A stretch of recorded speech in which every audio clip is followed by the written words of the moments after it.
leitura de hoje, livro do profeta Isaías, nós leremos capítulo 5, dos versos 1 ao verso 7.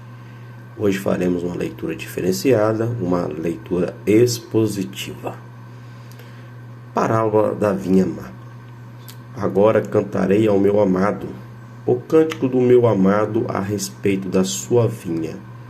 O meu amado teve uma vinha num outeiro fertilíssimo. A vinha aqui, levando em consideração uma comparação com o povo de Israel, um povo que Deus abençoa desde o início, tem cuidado e zelado desde o início, e Deus colocou o povo de Israel numa terra sim, uma terra fértil, próspera, que é a Canaã. Versículo 2. Saçou, limpou das pedras e plantou de vides escolhidas. Edificou no meio dela uma torre e também abriu um lagar. E ele esperava que dessas uvas boas, mas deu uvas bravas. Sim. Retratando como Israel, Deus esperava de Israel sua adoração, sua total devoção, mas aconteceu ao contrário. Israel, nesse exato momento, estava longe do caminho do Senhor, totalmente perdido, afastado. Então, ao invés de estar produzindo uvas boas, estava dando uvas bravas, uvas azedas, uvas que não seria de um bom paladar. E Deus abominou isto. Versículo 3. Agora, pois, os moradores de Jerusalém e homens de Judá, julgai, vos peço, entre mim e minha vinha. Comparando aqui, teoricamente, o próprio povo poderia ver o que eles estavam fazendo. A diferença entre Deus, o Deus Santo, o Deus Justo, o Deus Poderoso, Criador dos céus e da terra, que estava cuidando deles o tempo todo, fazendo-os progredir, abençoando, e eles, em retribuição, pecando, idolatrando e outras coisas mais. Que mais se podia fazer ainda a minha vinha que eu não tenha feito? E como esperando que desse uvas boas veio a produzir uvas bravas? É uma pergunta. Olha, povo de Israel, eu tenho feito tudo por vocês. Eu tenho abençoado, eu tenho guardado, eu tenho prosperado, mas vocês, ao contrário de tudo que eu tenho feito de bom, vocês têm feito tudo de ruim contra mim. Tem me negado, tem me traído, tem afastado.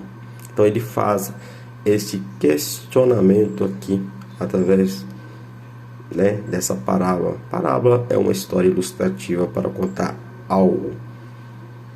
5. Agora, pois, vos farei saber que pretendo fazer a minha vinha. Tirarei a sua sebe, para que as vinhas sirva de pasto. Derribarei o seu muro, para que seja pisado. Então aqui, a consequência pela desobediência, pelo pecado, sim, essa vinha deixaria de existir. Em vez de ser uma vinha linda, bela, bonita, passaria a ser um pasto. Por que é um pasto? Trazendo para os nossos dias de hoje. Pasto é um lugar onde você vai ver animais para ser criado, mas a única utilidade que esse pasto tem é para que os animais passam, pisem, vivem ali, se alimentam ali, acabando até mesmo com a sua vegetação. Assim seria com Israel devido ao pecado.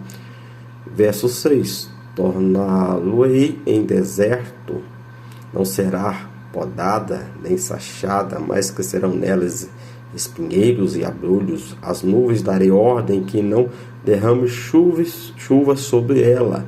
Então vocês podem ver que devido ao pecado, desobediência de Israel, iria não ser mais abençoado por Deus por aquele momento.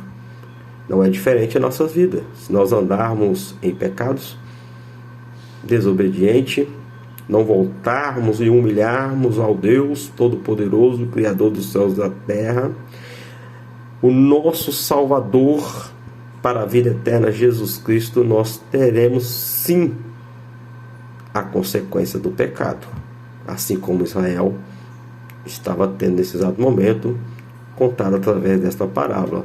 Versículo 7. Porque a vinha do Senhor dos Exércitos é a casa de Israel, e os homens de Judá são a planta dileta do Senhor. E esse desejou que exercesse juízo, e eis que aí quebrantamento da lei, justiça, e eis aí o clamor. No final vemos aqui então toda a explicação da parábola. A vinha sim é a casa, Israel, onde o Senhor habitaria, estaria presente, mas devido ao quebramento da lei, o desvio das ordens de Deus, a impureza, o pecado dominando sobre o povo, Deus exerceria juízo, e não é diferente para nossas vidas. Deus irá exercer juízo sobre nossas vidas com a volta do seu Filho Jesus, que voltará assim como juiz para julgar todas as nossas iniquidades. Assim como Israel teve tempo de consertar sua vida, de voltar a Deus, teve os profetas para falar a volta do arrependimento do pecado, nós hoje temos, e não é diferente nos nossos dias. Voltemos a Deus, arrependemos do nosso pecado, seguimos a Deus, seguimos firme neste caminho que nos leva à salvação, que é Jesus Cristo, o Senhor do Senhor, o nosso Salvador.